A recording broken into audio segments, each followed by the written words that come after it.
సాలిగ్రాముడ ఏంటి ఇలా చేసావు? మా చిన్న జాతకంలో మా మార్గదోషం ఉందా? అలా ఉంటే తనకి ఎన్నటికీ భార్య అనేదే రాదా? దాంపత్యం సంతానం పొందే అవకాశమే ఉండదా? ఇక మీరే సమస్యకి పరిష్కారం చూపించండి స్వామి. చాలా కష్టం అమ్మగారు. మీ మనవడు చిన్న జాతకంలో భయంకరమైన మార్గదోషం ఉంది. భయంకరమైన మార్గదోషమా? చిన్నప్పటి నుంచి తన గుండెలో రంధ్రం ఉండేది స్వామి. ఎంతో కష్టం మీద తనని పెంచి పెద్ద చేశాం.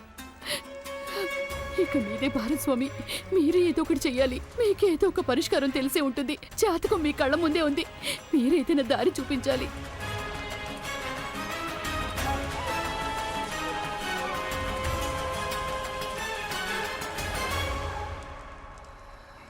ఏం చెప్పరేంటి స్వామి?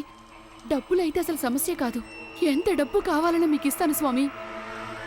ఒక్క మార్గం ఉంది అమ్మగారు. చెప్పండి. మహాయజ్ఞం చేయవలసి ఉంటుంది. అది అమావాస్య కంటే 2 రాత్రులు ముందు ప్రారంభం చేసి చీకట్లు ముసిరిన అమావాస్య అర్ధరాత్రి నాటికి ముగించవలసి ఉంటుంది తల్లి. అయితే అది చేయించండి. ముందుగా నాకు సంగతి చెప్పండి అమ్మగారు. మీ చిన్న మీద అందరికంటే ఎక్కువ ఇష్టం ఎవరికుంటుంది? నాకే. నేనే అందరికంటే ఎక్కువగా ప్రేమిస్తాను చిన్నాని. అందుకేగా నేను ఇవన్నీ చేయిస్తున్నాను. నేను నా చిన్న కోసం ఏం చేయడానికన్నా సిద్ధమే స్వామి. దేనికైనా సిద్ధమేనా? నువ్వే మీ చిన్నాన్ని కాపాడుకోగలిగిందనివి.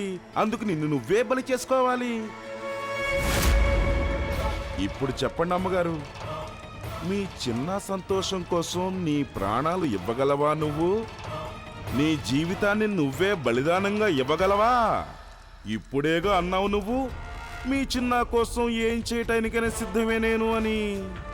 నీ చిన్న తన జీవితంలో సుఖపడటం కోసం నీ ప్రాణాలు ఇవ్వడానికి సిద్ధమేనా నువ్వు? సిద్ధమే. నేను సిద్ధమే స్వామి. నేను పని చేయగలను.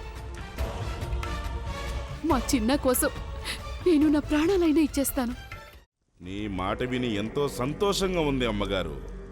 నువ్వు మీ చిన్నాని ఎంతగా ప్రేమిస్తున్నావో అర్థమైంది. ఏదేమైనా తమ ప్రాణాలు ఇవ్వటం అంటే ఎవరికైనా అంత తేలికైన పని కాదు. ఇంకో మార్గం కూడా ఉంది అమ్మగారు. ఇంకో మార్గం కూడా ఉందా?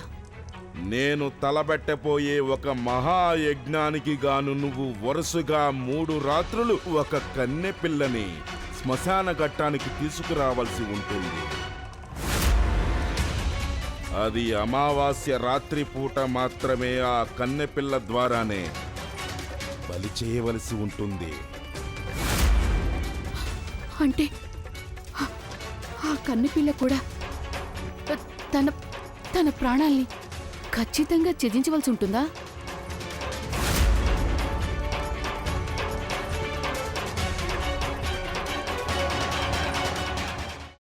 అమ్మా, అలాంటి వాళ్ళది నిజమైన ప్రేమ కాదు, అది వ్యామోహం. ఎగ్జాక్ట్లీ చిన్నత్త. నిజంగా ప్రేమించుకున్న వాళ్ళు అలా చేయరు. ఎంత మనసు విరిగిపోతే కన్న కూతుర్ని పట్టుకొని మా దృష్టిలో చచ్చిపోయా ఉంటుందా తల్లి? అది సరే అమ్మా, తన కూతురుతో తన మాట అనేటప్పుడు ఆమె మాటల్లో వ్యథ, కళ్ళల్లో బాధ గమనించావమ్మా? పెద్దబాబుకు బర్త్డే విషెస్ చెప్పు కూడా వెళ్ళాం కదా. ఊరికే ఎలా కాలిపోతుంది? మంట పెడితేనో పడితేనో తగలబడుతుంది.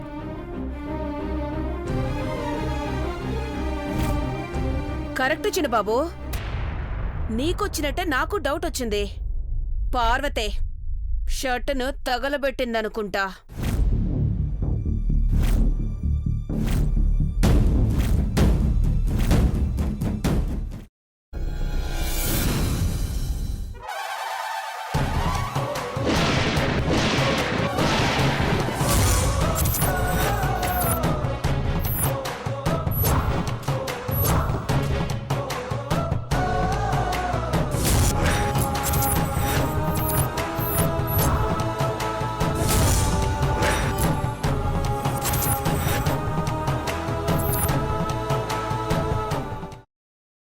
తర్వాత పొట్టు తీసేసి చాప్ చేసి పక్కన పెట్టుకోవాలి.